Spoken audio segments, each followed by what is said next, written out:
मी जे सगळे blouse cutting करून ठेवलेले होते ना, ते आज मला शिवायचे होते. त्याआधी घरातली सगळी कामं उरकली. सकाळी सकाळी देवपूजा केली आणि चहा बटर खाऊन घेतलं.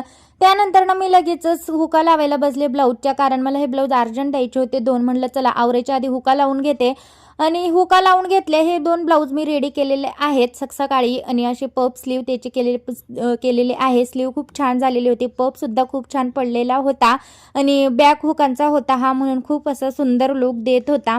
त्यानंतरनं 2 ब्लाऊज कटिंग केले.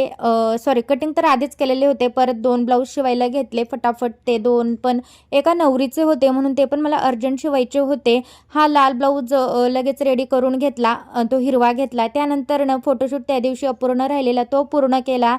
तिकडनं आल्यानंतरनं पावभाजीचा बेत केला. पावभाजी करायला घेतली. छान अशी सुंदर पावभाजी झालेली होती. पावभाजी मस्त सगळ्यांनी खाल्ली आणि असा माझा दिवसाचा शेवट झाला.